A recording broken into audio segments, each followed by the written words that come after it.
here. We're going to start with the LCRA. So at this time, we have a quorum, so I'll call to order the Land Clearance Redevelopment Authority for the City of St. Louis for its regularly scheduled meeting held on June 25, 2024 via Zoom. May we have a roll call, please? Commissioner Koenig, Present. Commissioner Jones, not present. Commissioner Spencer, Present. Commissioner Anderson, not present, and Chair McBride. Present. You have a quorum with 3 present and 2 absent. Thank you. We'll take up the approval of the minutes for the meeting held on May 28, 2024. Is there a motion to approve? So move, Spencer. Second. Been properly moved and seconded. May we have a roll call vote, please? Commissioner Koenig, Aye. Commissioner Spencer, Aye. and Chair McBride. Aye. Motion passes with all voting yes. Thank you.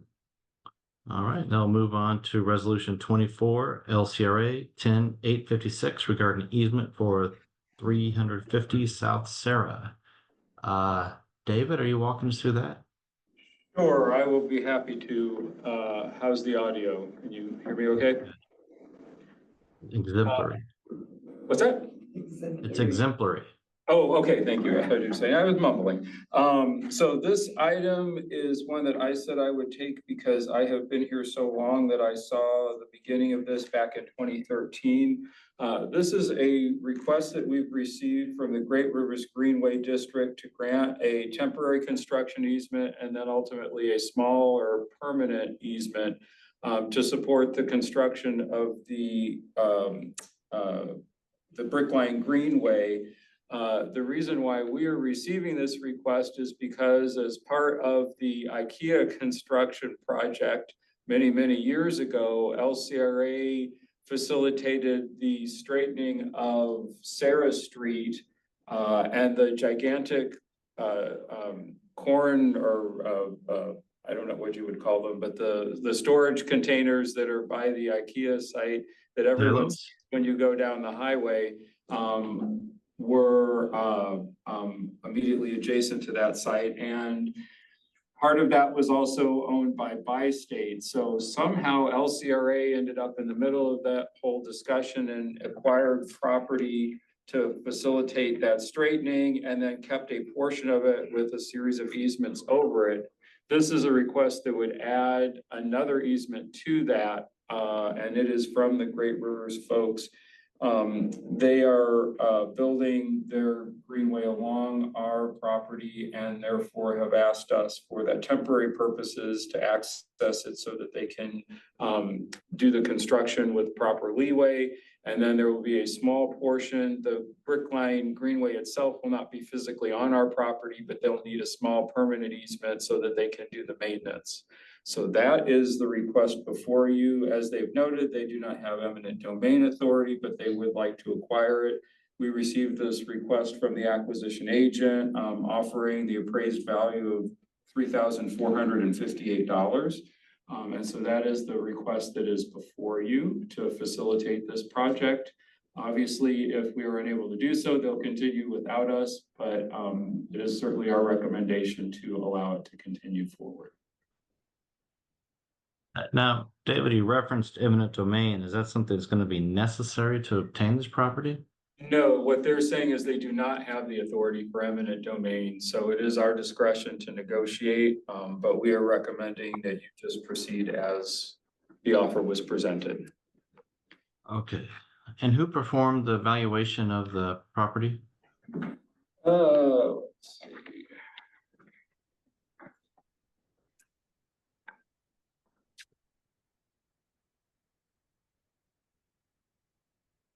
It was a company called Real Estate Analysts Limited, prepared for their acquisition agent. So it was the Great Rivers Greenway acquired the appraisal. Got it. All right. right. Any questions? Oh, I see a hand up from Mr. Orr. Rob?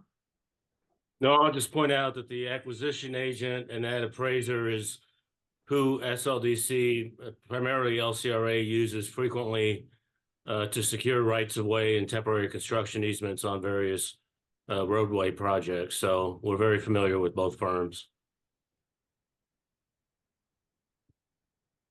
And so we have confidence that that amount's accurate within the standards, I should say, amount for appraisal. Yes. Thank you. Commissioner Spencer. Just a couple of questions, and David, I love your institutional knowledge. I'm glad you pulled a short straw there. This is such an odd parcel. I was doing a little research on it earlier and noticed that 412 South Sarah is just below our parcel there. Do you know if that bi-state lot, is that a part of the greenway and kind of where those connections might be? I thought that eventually, this easement would be part of the greenway, but it looks like it might be connecting to the foundry and maybe going past IKEA on the south side. So maybe just a little more context on what we're asked to approve here. Now you're asking me to really dig into it. I have a very, very full file here. So we acquired the property from via quitclaim back in 2014 from Bi-State. Then we gave Ameren an easement. The elevator D, corn elevator folks got an easement for access. And then I think they left us with the remnant. But I do not remember exactly why there's a 412 versus a 350. So I can't actually answer. I think that the 412 maybe became obsolete and became part of the road when they straightened it. Yeah, I was just I pulled it up on Geo St. Louis, which is not the greatest way to look at things. Right. But, I'm assuming that I think the Brickland is adjacent to that easement there. So I'm not sure how they plan on using it, but there's easements across the site already, so I don't see a big challenge with what we're asking. Yeah, Just trying to figure out like how it's connected. And I will note that the correspondence we received from the acquisition agent noted that they were working collaboratively with Bi-State for that part. I think Bi-State may have actually potentially retained a little sliver of that as well. And they'd also been working with Union Electric for their rights to make sure that they have full authority to access everything they need to along this strip. Thank you. Any other comments or questions regarding this resolution? Hearing none, I'd entertain a motion to approve Resolution 24 LCRA 10-856. So move, Spencer. Second. I'm properly moved and seconded. May we have a roll call vote, please? Commissioner Koenig, Aye. Commissioner Spencer, Aye. Chair McBride. Aye. Motion passes with all voting yes. Thank you. And we will take up resolution. This says 23 on the resolution. Is that correct? 23 LCRA 10-857. I think that's the one we would like you to disregard. This should be 24. If I understand correctly, this resolution was put on by mistake and was previously approved in 2023. So please disregard. I will disregard, and we need to take no further action on that one as it's already been approved. Is that accurate? It was approved in 2023, and I think somebody misunderstood and repurposed it, and that's why the 23 is left over. But yes, that doesn't need to be passed or tabled. It literally is an error. All right. We move on. Resolution 24 LCRA 10-858 regarding parcel development agreement and taxable industrial revenue bonds for Gateway South Phase 1. I have Zach on the resolution. Is that right? Yes, it is. This one actually is a live resolution, so we'll move forward on this one, so. This one, this resolution is, authorizing the execution of a partial development agreement and issuance of taxable revenue bonds. We're capping the taxable revenue bonds at $155 million. Again, this redevelopment agreement was signed back in 2023, April. There's an amendment of December 14, 2023 also. Just to give you a little background on this project. It's a area-wide Chapter 99 that they'll be done in phases. We're estimating over about 1.2 billion in total construction costs over 12.5 acres. We have Mike Fletcher and Douglas Rasmussen to speak on behalf of the developer, just give you an update on where everything stands, since it's been a while since they've been in front of us. Again, we approved tax abatement for 5 years at 90, followed by 5 years at 75, followed by 5 years at 50. So I'll let Mike and Doug speak on the progress that they're making on the development. Also, we have Mark Spark coming to speak on the issuing of bonds, if you have any questions on that too. Very good. Mr. Fletcher, Mr. Rasmussen, whichever of you wishes to go first. Thanks for the introduction, Zach, and for everyone's time. Yeah, so as Zach, Mr. Wilson mentioned, this parcel development agreement is the first part of the first phase of a much larger redevelopment, the Gateway South redevelopment that you all are probably familiar with. And just a reminder, we have the redevelopment agreement with the city is for approximately 95 acres just south of the Gateway Arch, just out of the Poplar Street Bridge. And in tandem with the nuts and bolts of getting this development started, we've been working to build a lot of relationships in the St. Louis community, both the business community and the St. Louis community at large. You know, our goal is to create the preeminent construction innovation district, a building industry collaboration hub that creates economic opportunities for residents of St. Louis and the St. Louis metro area, as well as products for the St. Louis region and beyond. You know, we've received dozens of support letters from St. Louis organizations, including the mayor and most recently St. Louis Public Schools, which is in line with our vision of making this a development project that, as I mentioned, has a boon to the entire community. And we have also been working to explore workforce development and other community initiatives in tandem with a new nonprofit that's dedicated to creating programming in Gateway South and to ensure that our development is integrated in the larger St. Louis community. As for the nuts and bolts of the development itself, our team has been working diligently to secure a number of incentives and track down all of our financing, including we received an allocation for brownfield tax credit agreements to aid with environmental remediation for the entire 95-acre district. We have secured federal historic tax credits, new market tax credits, and an allocation for state tax credits. So yeah, this will be the parcel development agreement for the Crundon Martin building, which we envision being the innovation hub, kind of the heartbeat of this building industry collaboration district. So if you have any questions, I'm happy to answer them. Oh, very good. Thank you, Mr. Fletcher. Any questions for Mr. Fletcher from the commissioners? Commissioner Spencer. Just looking at the slide, just two things, Mr. Fletcher. One on the real estate program, just to confirm that the 130 apartments, 275,000 square feet of the office and so on, that's the overall project, not phase one. The phase one is just the portion that's closest to the Poplar Street Bridge. And maybe if you could talk a little bit about the 3 different phases that you see in front of you. Yeah, so this is actually my first time seeing this slide as well. And I can confirm that the planned programming for the Crundon Martin building, for which this parcel development agreement applies, does not include any residential. But it will include the whole. I think it's the whole. Yeah. So it must be for the whole district, though. It is. Okay. And then, yes, so our development, will start with, trying with bringing in, Do you want to ask Mr. Rasmussen if he has answer to that question? I think.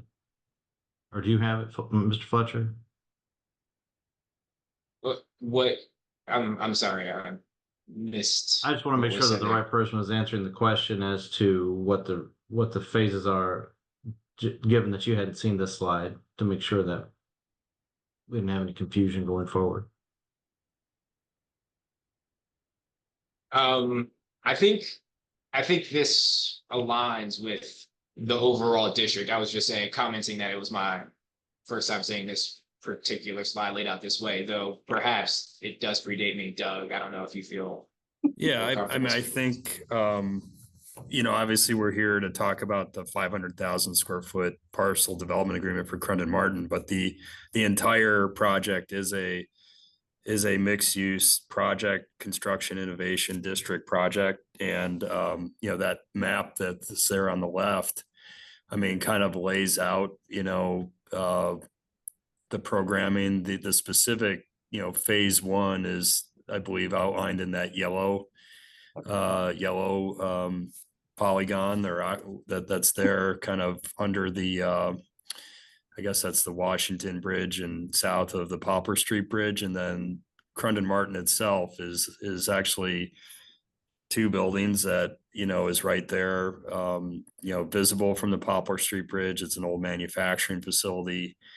And that building, as Mike said, really is designed to be the catalyst, if you will, for launching this bigger construction innovation district, which will include,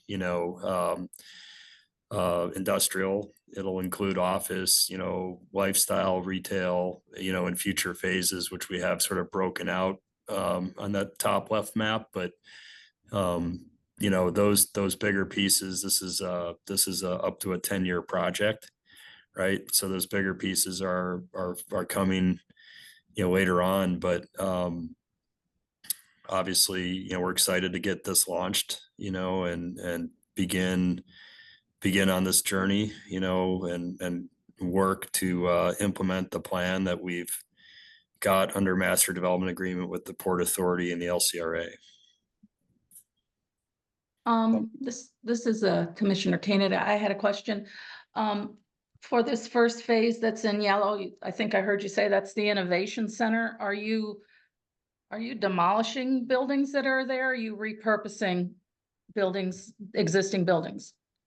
No, we will be repurposing the buildings that are in that first phase. The Crendon Martin building was built as a series of 7 buildings, and we'll be rehabilitating that building. And that is for this parcel development agreement that's before you today, is specifically for the Crendon Martin buildings. It's 7 buildings that kind of present as 2 buildings, but it's 500,000 square feet approximately. And that is, we'll be rehabilitating that and not demolishing anything for it. Okay, thank you. Yep. Mr. Spencer, do you still have a question, or is your a vestigial hand? Sorry, Chairman, I will. No put my issue. hand down. Yeah. Mr. Speckerman, I believe we also have, in conjunction with the rest of this resolution, a portion that relates to the taxable industrial revenue bonds. That is correct, Chairman McBride. Mark Spikerman, Gilmore and Bell, Special Counsel to LCRA. The master redevelopment agreement that was signed in 2023 contemplated that each phase would qualify for a sales tax exemption on construction materials in addition to other incentives. And so these bonds, similar to the other projects the LCRA sees, are intended to facilitate that sales tax exemption. And it'll work much the same way as other projects the LCRA has undertaken. And the cap on this particular issue is at the 155 million, or? That is correct, yes. which represents, if you see on that slide, the total hard cost plus a little bit of contingency. On phase one. Okay. Yep. Very good. Any questions for Mr. Spikerman on the taxable industrial revenue bonds? Zach, any other staff presenting on this resolution?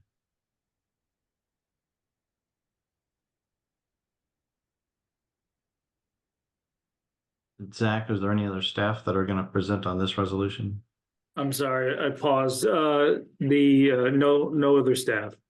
Okay, thank you.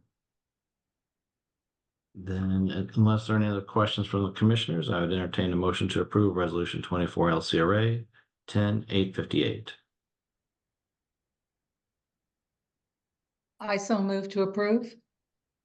Second, Is there a request for previous roll? request for previous roll. Been properly moved and seconded with request for previous rolls or any objection to that request? Hearing none, the motion passes and the resolution is approved. All right, good luck, gentlemen. Thank you. Thanks. We are going to move on to Resolution 24 LCRA 10-859 relating to taxable industrial revenue bonds for 2601 Market Street.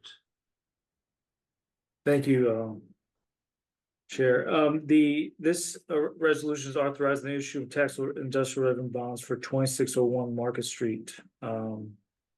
This project was in front of you last month to be designated developer, and this is the second step in this process. This resolution is authorizing the issuance up to $126 million.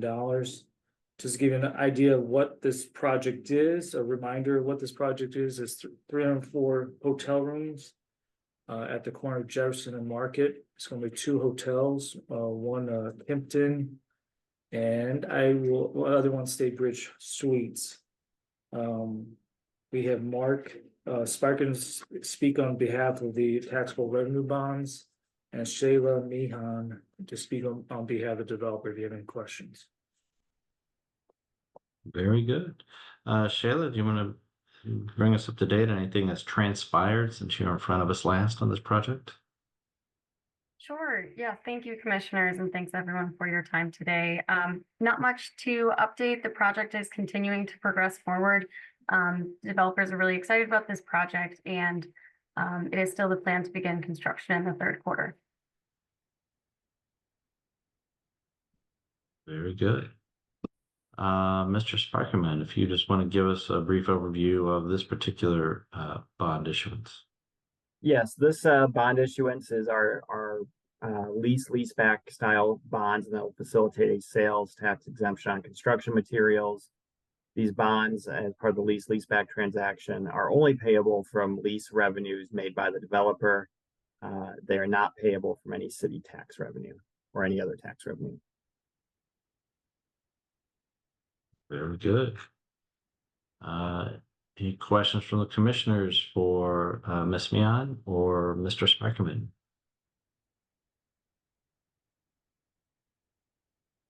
All right. Yeah, we covered a lot of this at the last meeting. So hearing no questions at this time, I entertain a motion to approve Resolution 24 LCRA 10-859. So moved, request previous roll. Second. Properly moved and seconded with the request for previous roll. Is there any objection to that request? Hearing none, the resolution passes, motion passes and the resolution is approved. Let's take up Resolution 24 LCRA 10-860 relating to amending the lease agreement for the LCRA East Garage.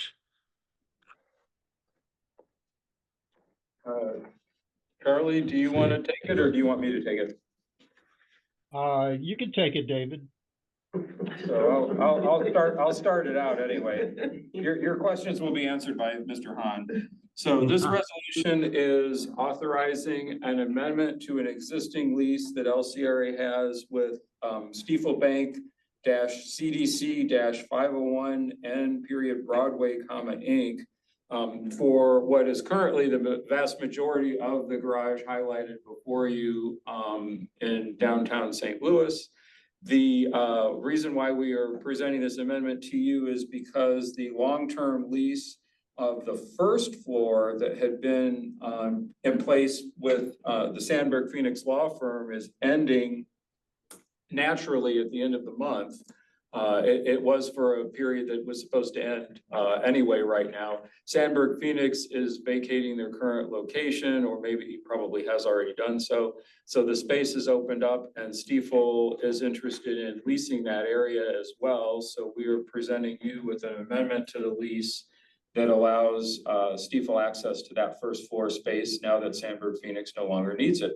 So that is the item before you. The rental rate is being established, as the resolution states, based on 90% of an average of comparable parking garages. And it can be reset starting in November 25 on an annual basis under such similar calculations.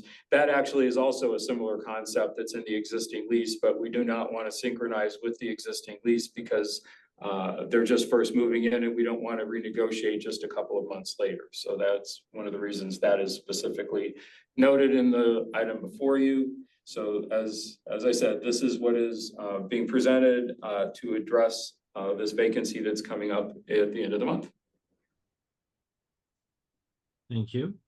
And then who performs that calculation of comparable parking garage rates? I will let Mr. Hahn answer that. Our garage manager, Mr. Chairman, does those calculations based on, they picked 3 properties that were in the neighborhood with similar qualities. One was the garage at 7th Street that's operated by MDFB, and I forgot what the other 2 were, but Stiefel has the option of saying, no, we don't like that one, or we want a different one. And they agreed that the ones we presented were equitable. All right. And then just so I'm clear, what we're doing does not in any way reduce the existing parking spaces that Stiefel is leasing from us. It's only expanding, is that correct? That's correct. And they've been parking in construction type dusty and pre-construction spalling concrete for quite a while. So they're welcoming the new space, and they've been asking about it for some time. Neil agreed to that they should be entitled to that. That is correct. Do we have an understanding as to, and hello, President Richardson. Hello. Do we have an understanding as to how much additional income this will bring in? It's What the value revenue of this neutral amendment is? pretty much, Mr. Chairman, because we're replacing Sandberg's lease with this lease. They're within $10,000 of each other, and so it doesn't have a whole lot of financial impact other than, if We don't lose the space. Right. Lose the Exactly. renter. Gotcha. Exactly. It was help to offset some of the potential lost revenue that would have resulted from Sandberg Phoenix exiting this area. And so being able to backfill them with Stiefel was kind of revenue neutral for us, but ultimately help us in any transition period as well. So it was positive development. Very good. And this is Commissioner Koenig.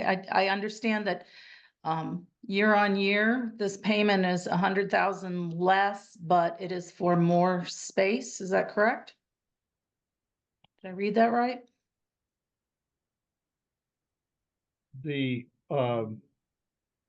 I calculated $10,000 a year less than Sandberg was paying.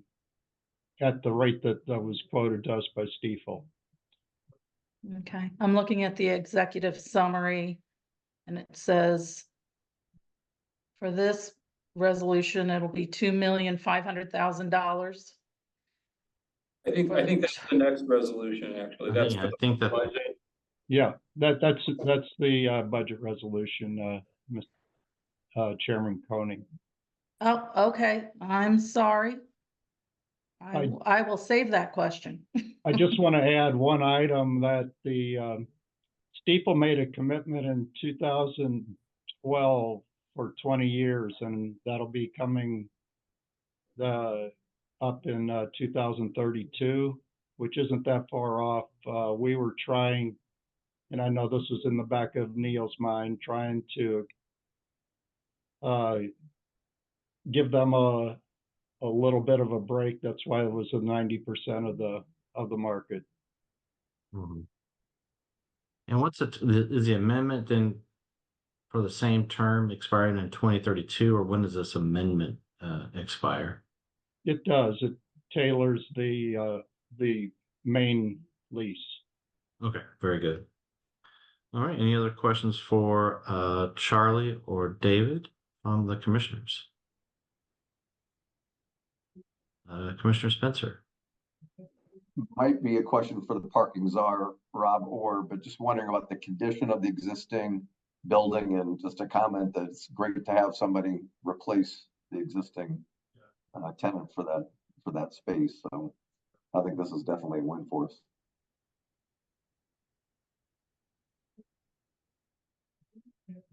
Absolutely. And yeah, and also it's a good reflection on the monies expended in the parking garage to stabilize it so that the existing renters wish to remain there.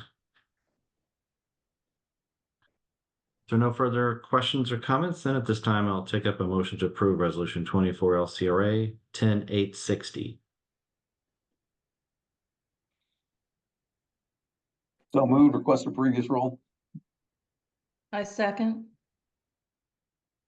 It's been properly moved and seconded with a request for previous rolls, or any objection to that request.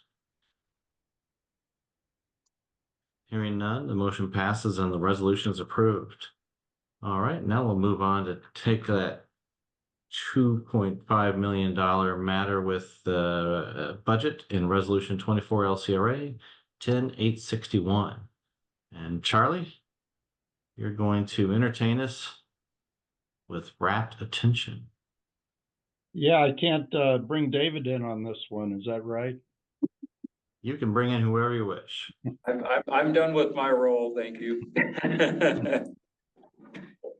Well, Mr. Chairman, this is a resolution that we do annually, and around this time, presenting the LCRA budget for the fiscal year that will begin July 1st of 2024, going through June 30th of 2025.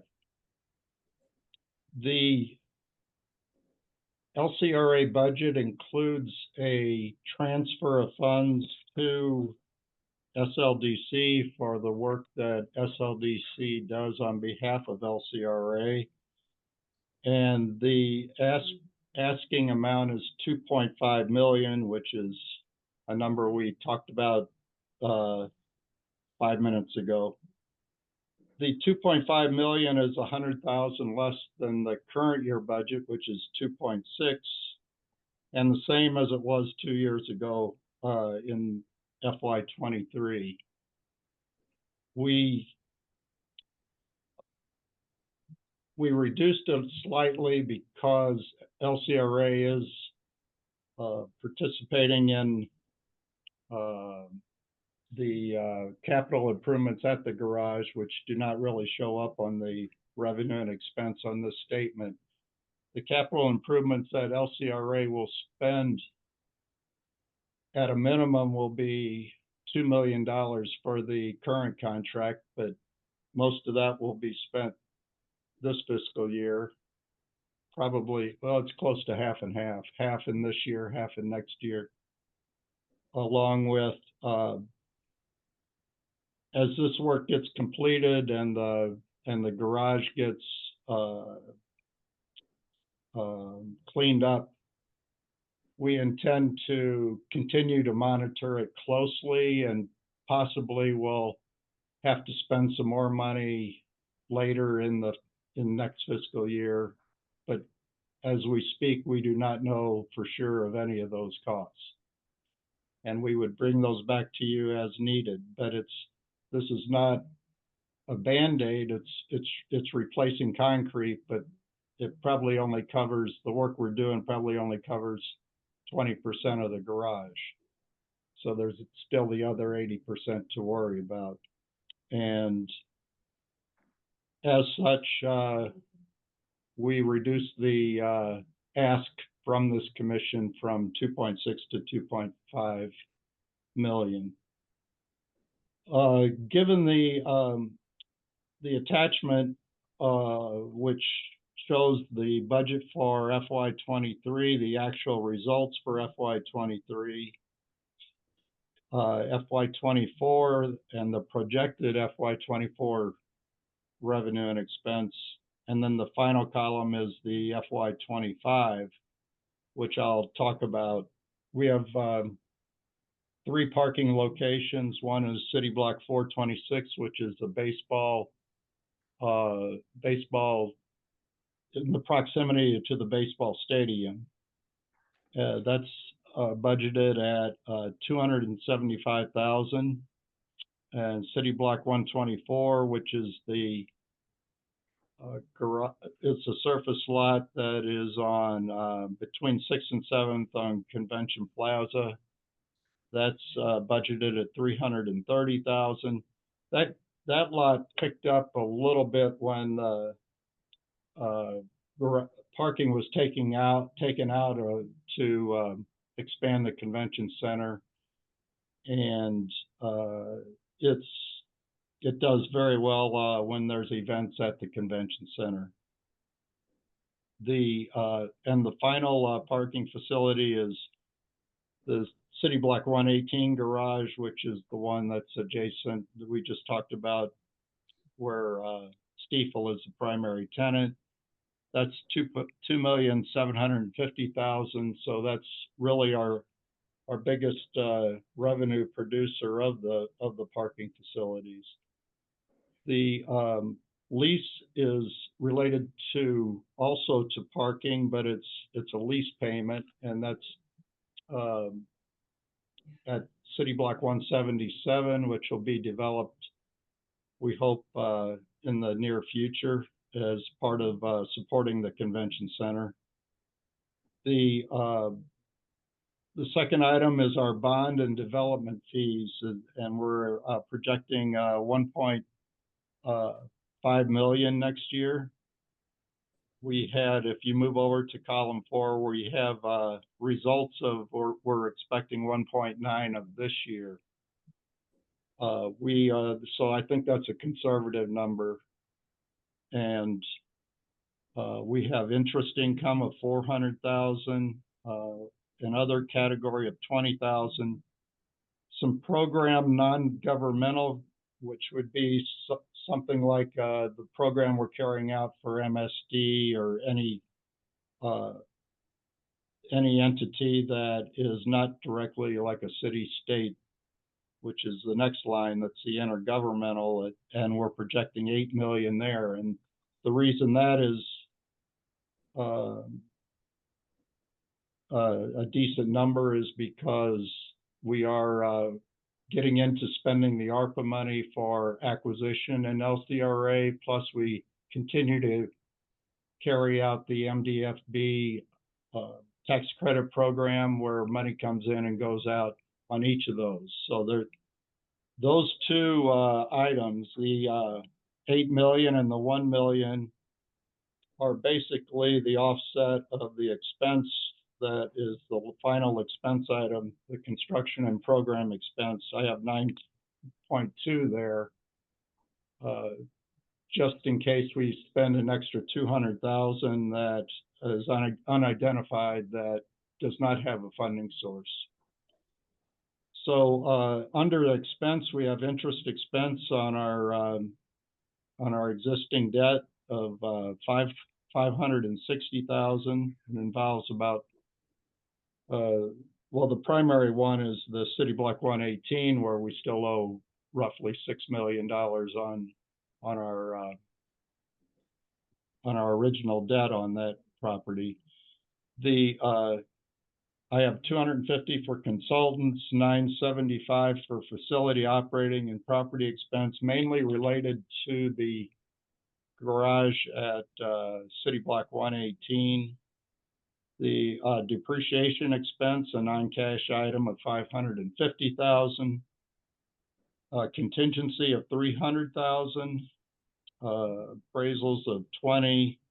And the construction program expense of 9,200,000.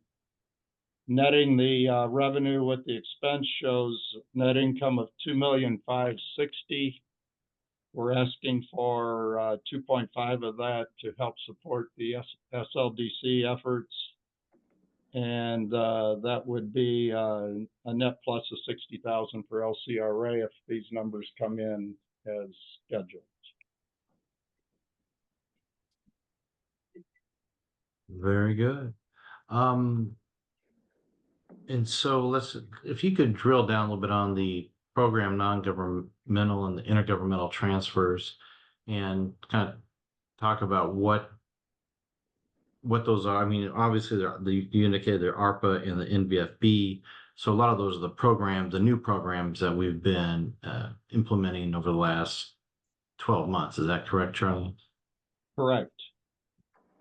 The MSD, which would be the program non-governmental, we don't consider MSD governmental. It's been going on for about 3 years. They provided LCRA funds of, I believe, $12 million.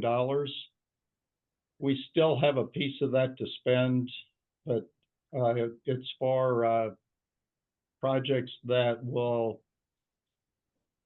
assist in flood control mainly. MSD has to approve those, and we can't just pick any building that we want to knock down. They have to meet certain qualifications.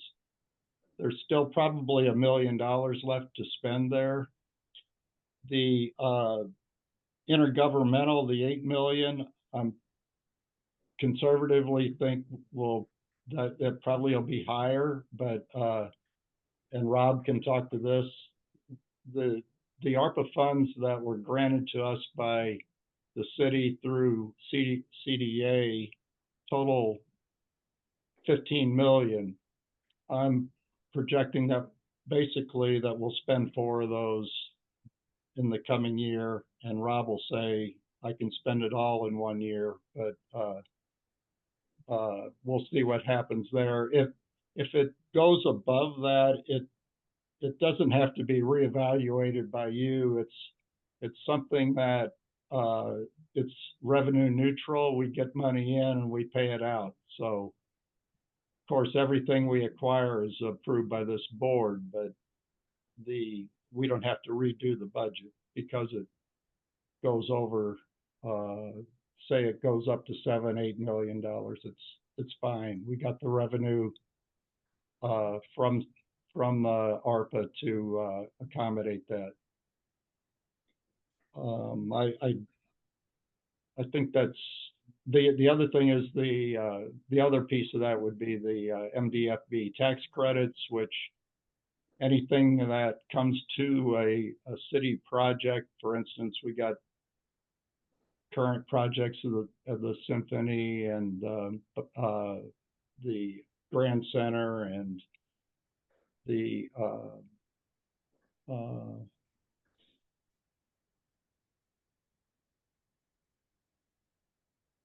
my mind's drawing a blank right now, but there's probably 4 or 5 projects that are we're in the middle of funding. We pass through state money to developers that get their project approved by MDFB. Very good. Any questions for Charlie from the commissioners? Commissioner Spencer.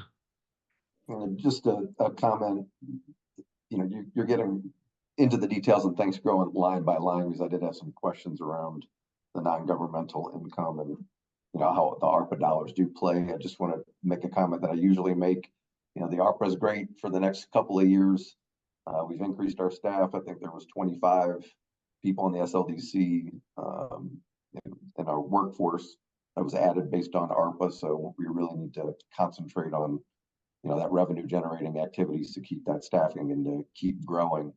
And then also, I guess the 2024 will be completed in 4 to 6 weeks. If we could see a balance sheet that's produced just for the LCRA, you made a really good comment about the capital expenditures on the balance sheet that we're not seeing on the budget. So I think it'd be helpful for us to really understand, the cash on hand, where the loans are, what some of our other investments look like on the balance sheet. So that's just one request. I'd be glad to provide that information. Probably will be August, at the August meeting, waiting for the fiscal year to close. But I can tell you the current capital project is being funded by cash reserves, that we did not borrow money to do this work at the current work at the garage. And we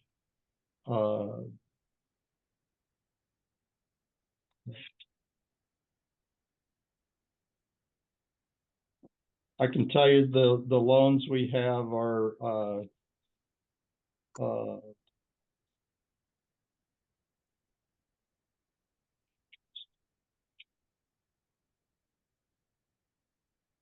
we still have the loan with 600 Washington. We got the City Block 118 loan that I talked about. We borrowed money for City Block 177. That's the property that will be developed to support the convention center. We got a minor loan with the Biddle House that LCRA borrowed 10 years ago. And we're on our last year of that. And that's it as far as loans. That's good.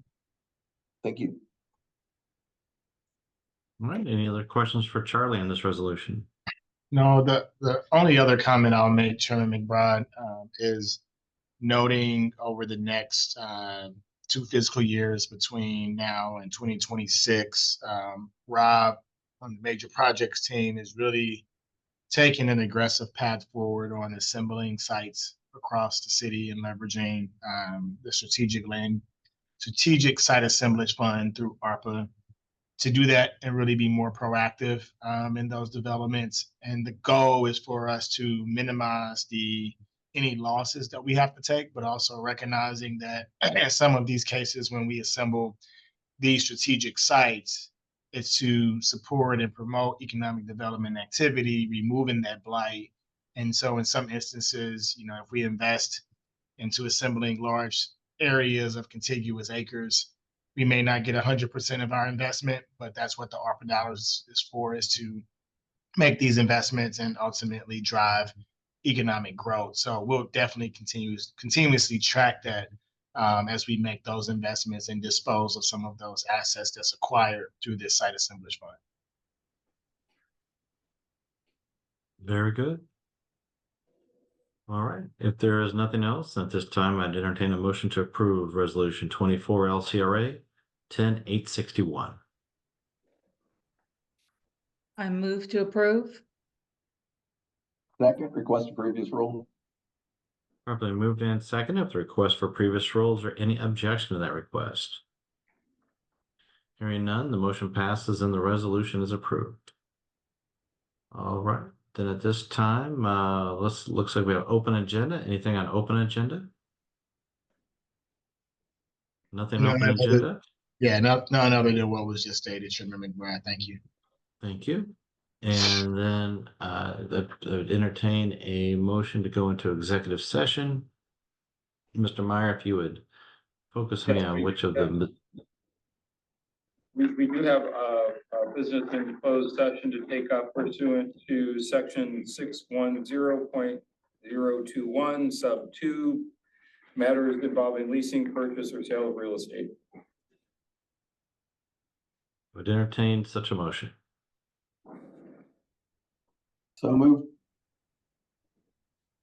Second, Properly moved and seconded. May we have a roll call vote, please? Commissioner Koenig, aye. Commissioner Spencer, Aye. and Chair McBride. Aye. Motion passes with all voting yes. Very good. Then at this time, we'll go into executive session. Thank you.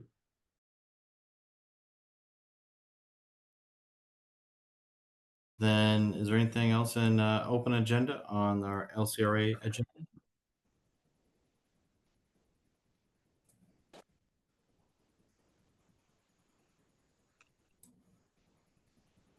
Do we have anything else on anything in open agenda? Sure.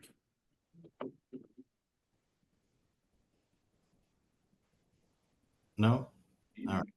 Apparently not. Then at this time, I will entertain a motion to adjourn the LCRA meeting. So move. Second. Moved and seconded. The LCRA meeting is adjourned.